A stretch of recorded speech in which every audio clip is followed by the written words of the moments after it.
राजस्थान के बीकानेर में रहते थे दो भाई, अजय और विजय। दोनों बहुत अच्छे शिल्पकार थे। दोनों की शिल्पियों की एक छोटी सी दुकान थी। अजय और विजय बारी बारी से दुकान संभालते और शिल्पियां बनाते। एक दिन की बात है, उनकी दुकान पे कुछ टूरिस्ट आए। टूरिस्ट मूर्तियां देख के बहुत खुश हुए। उनमें से एक टूरिस्ट को एक लाफिंग बुद्धा की मूर्ति बहुत पसंद आई। ये लाफिंग बुद्धा कितना क्यूट है। इसका दाम क्या है?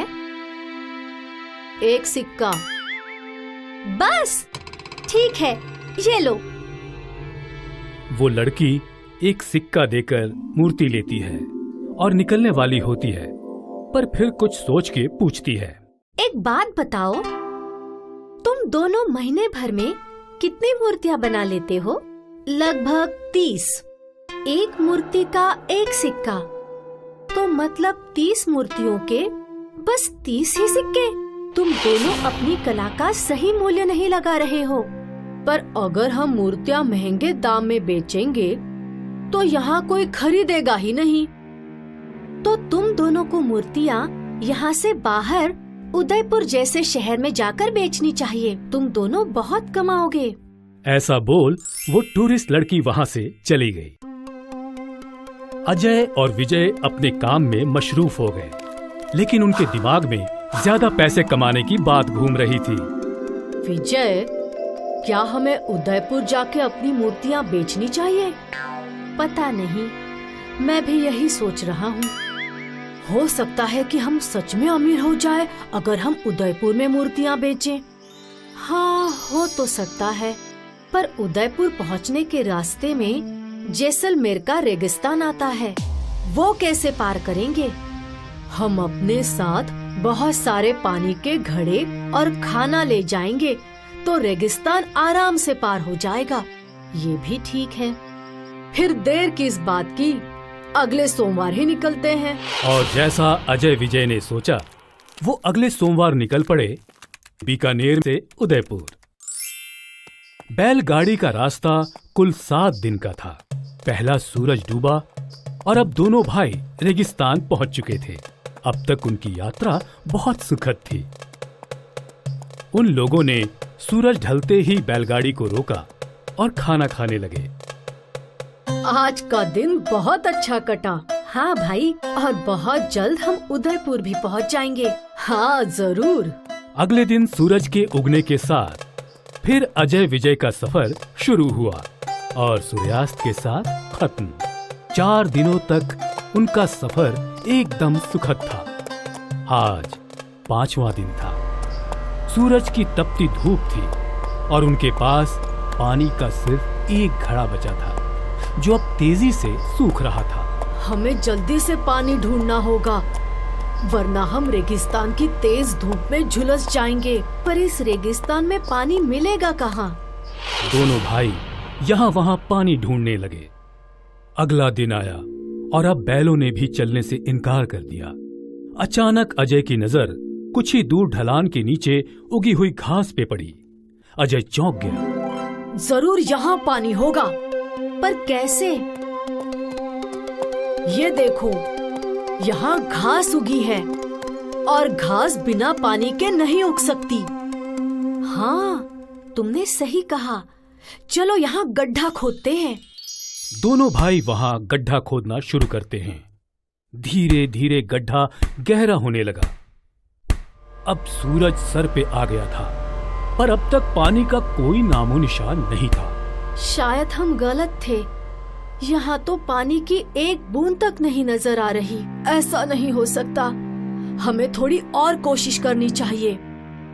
तुम करो, मैं थक गया हूँ। विजय वहीं पास में बैठ जाता है और अजय अब भी मेहनत कर रहा है। 2 घंटे हो गए और अब अचानक छोटी सी पानी की धार छूटी। पानी मिल गया, पानी मिल गया। अजय की आवाज सुन विजय खुश हो गया और दौड़ के वहां पहुंच गया। फिर उसने भी औजार उठाया और खोदने लगा और जल्द ही बहुत सारा पानी इकट्ठा हो गया। दोनों भाइयों ने पानी पिया, बैलों को पिलाया, घड़े भरे और फिर पानी में खुशी से नहाया। विजय ने तो हार मान ली थी, पर अजय का विश्वास अटल था। उसने खोदना बंद नहीं किया, क्योंकि वो जानता था कि अगर वो कोशिश करे तो रेगिस्तान से पानी निकालना मुमकिन है। इसके बाद दोनों भाइयों ने सफर जारी रखा और अगले दिन दोनों भाई उदयपुर शहर पहुंच गए। और जैसा उन्होंने सोचा था, उन्हें अपनी मूर्तियों के बहुत अच्छे दाम मिले। अजय विजय दोनों भाई बहुत खुश थे, क्योंकि उनकी मेहनत रंग लाई। और इसीलिए कहते हैं, कोशिश करने वालों की हार नहीं होती।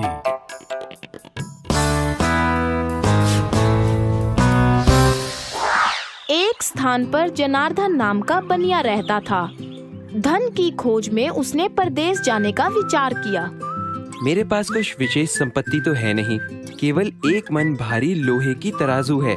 ऐसा करता हूँ, इसे महाजन के पास धरोहर रख देता हूँ। परदेश से वापस आकर ले लूंगा। आओ जनार्दन, आज कैसे आना हुआ? मैं परदेश जा रहा हूँ। ये तराजू आपके पास धरोहर रखने आया हूँ। लौट कर ले लूंगा। जैसा देकर जा रहे हो वैसा ही मिलेगा। बेफिक्र जाओ। शुभ यात्रा।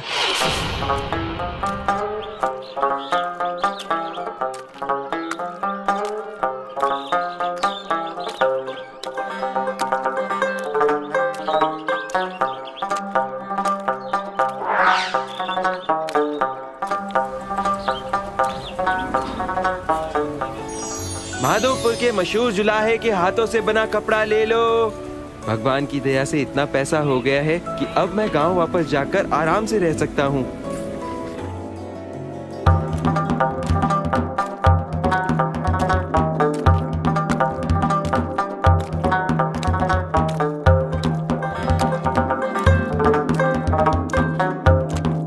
महाजन जी, मेरा तराजू।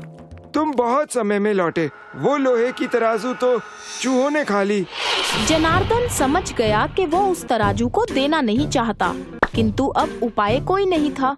कुछ देर सोचकर उसने कहा, कोई चिंता नहीं, चूहों ने खा डाली तो चूहों का दोष है, आपका नहीं।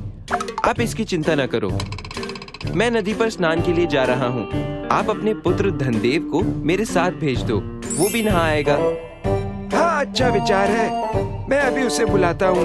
धनदेव, बेटा धनदेव, बेटा जनार्दन स्नान के लिए नदी पर जा रहा है। तुम्हारा भी साथ हो जाएगा। तुम भी उसके साथ स्नान कराओ। जी पिताजी।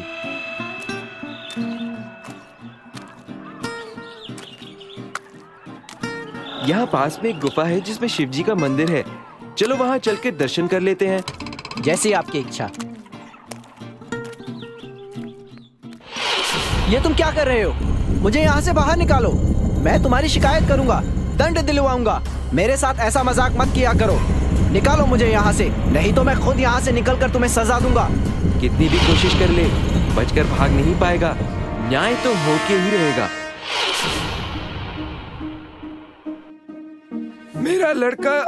मेरा लड़का भी तो तेरे साथ स्नान के लिए गया था।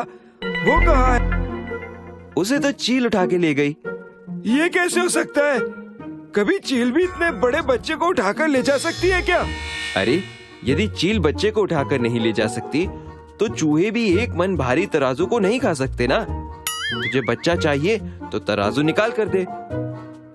ये कैसा बेतुका तर्क है? अब इसका फैसला तो न्याय अधिकारी ही करेंगे। यही सही है, तो फिर चलो राजमहल।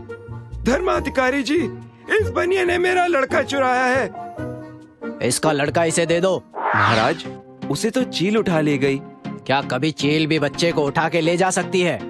महाराज, यदि एक मन भारी तराजू को चूहे खा सकते हैं, तो चील भी बच्चे को उठाकर ले जा सकती है। ये क्या बात हुई? परदेश जाने से पहले मैं अपना एक मन भारी लोहे का तराजू इस महाजन के पास धरोहर रख के गया था। लौट के आया तो ये बोला उसे चूहे खा गए। तो अगर एक मन भारी तराजू को चूहे खा सकते हैं, तो चील भी बच्चों को उठाकर ले जा सकती है। बात तो ठीक है। ये कैसे हो सकता है? तुम चूहों के पेट से इसका तराजू ला करके दे दो, तो ये चील के पंजों से तुम्हारे बेटे को ला करके दे देगा। इस कहानी से हमें ये शिक्षा मिलती है कि जैसी करनी वैसी भरनी। हाय, मैं हूँ शाइनी। अगर आप मुझे ऐसे ही देखना चाहते हैं तो इस वीडियो को जरूर शेयर करें और हाँ, इस चैनल को भी सब्सक्राइब करना ना भूलें।